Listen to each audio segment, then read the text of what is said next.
What's up, guys? It's Mig here, Mr. Mig, producer, writer, remixer. You know, I get a lot of questions from people, and there's one question that's like, I want to answer, but it's such a long story. And when people ask me, how do they get started, and how did I get my start? I mean, not necessarily what I did is going to get you started in the music business or give you a career, but there might be something that I did that might stick out in your head and go, hey, I can do that.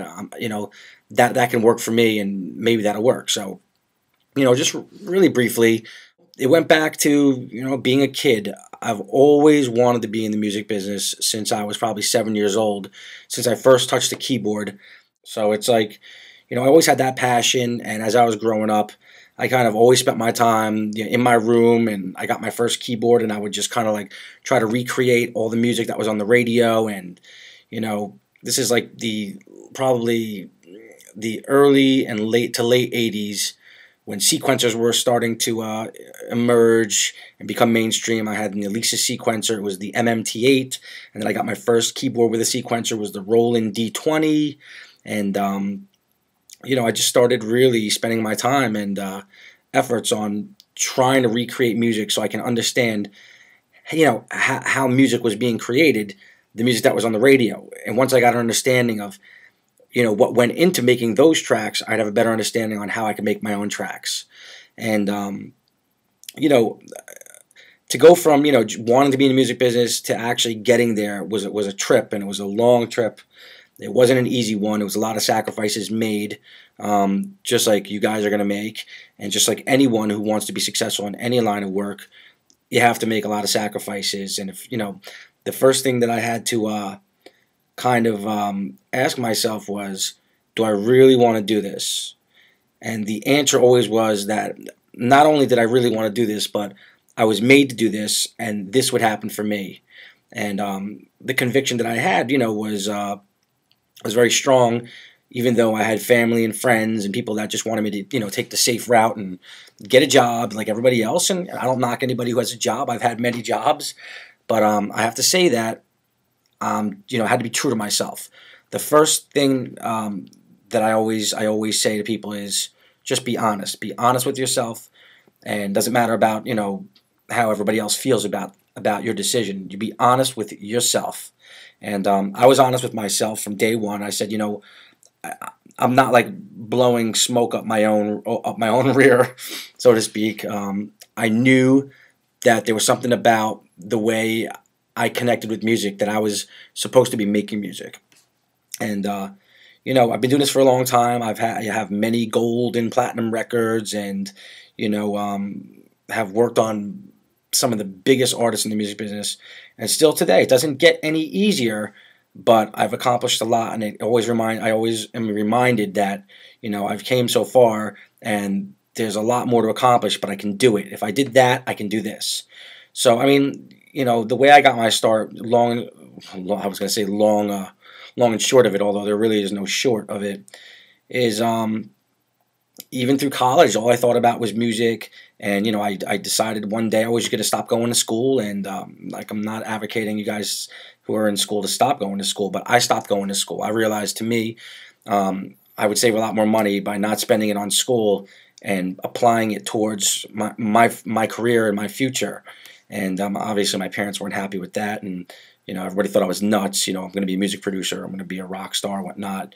But I was very honest with myself, and I decided to take that road, and busted my head, and pounded the pavement every day, and called lawyers and tried to meet artists and wanted to write songs for them. And I moved here and I moved there, and I moved back and forth, and lived with different friends and family and girlfriends, and just really tried to get by while I was making my music. And really the way it happened for me was that I was working with some friends, and we were making music, and we were shopping material, and I caught the attention of a really well-known entertainment attorney who said that he would spend his time trying to get me to go from making demos to making records. And that took 3 years, and a lot of opportunities that came and went to start, working with labels, and they weren't paying me. They just wanted to see what I would do. And, I was really young at the time, and, I was like 20 years old, and they just kind of like wanted to see if I had what it took as a person, as a producer, as an artist to be in this business. And, they didn't trust it, obviously. They usually would go with guys that they worked with already and kind of had big names, and I was a nobody. And they would throw projects at me though and say, hey, let's see what the kid can do. And my lawyer would give me, records to do here and there, and I would get some acapellas here and there, and I'd turn in these records that they loved, and they wouldn't put them out. They would say, we have so and so, it's great, but we just don't know. We don't know. And a little guerrilla warfare came into play in 1997. There was an emerging artist named Leanne Rimes, who was a country artist who was 13 years old, who had a record that was climbing the charts called How Do I Live? And I got the rare opportunity to get a hold of an acapella through a promotion company that really wanted this record remixed for dance radio. And at the time, the label that she was on, Curb Records, did not understand the value of that. And, it was like a Christmas holiday. All the producers in the business were kind of on vacations, and I was very hungry and struggling and living on the floor in my brother's one-bedroom apartment, and, working a job, and, spending every second I had in making music when I wasn't working. And, I had done this remix even before I got the acapella. I already did the remix, and I was just waiting to drop the vocal, and I was trying to imagine what it should sound like. And I did this remix on very primitive equipment. I had an ADAT machine, I had a keyboard, I had some old analog effects units, and an old Mackie analog console. So there was no automation, there was no serious sequencing at the time. I think I was using Logic 2.0, and there was no audio. We had to use tape.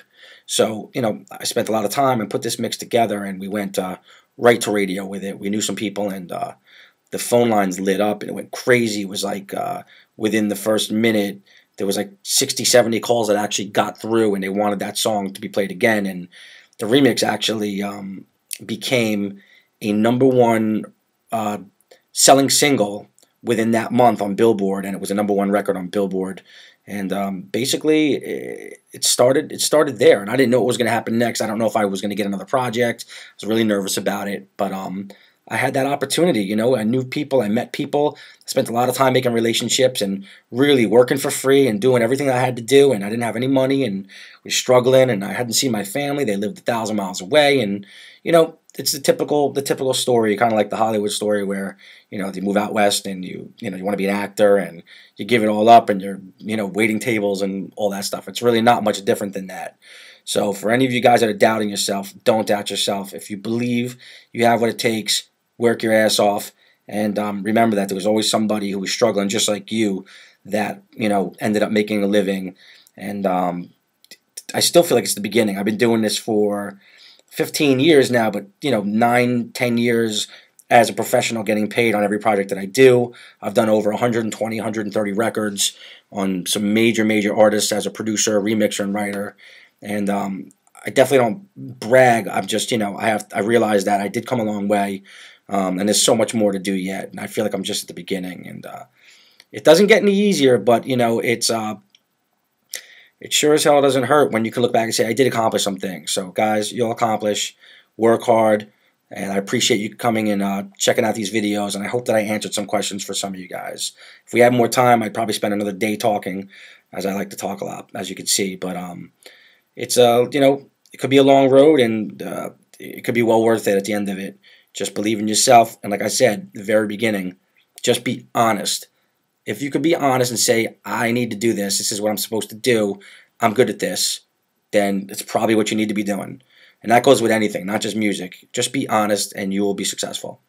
All right, guys, take care. Peace.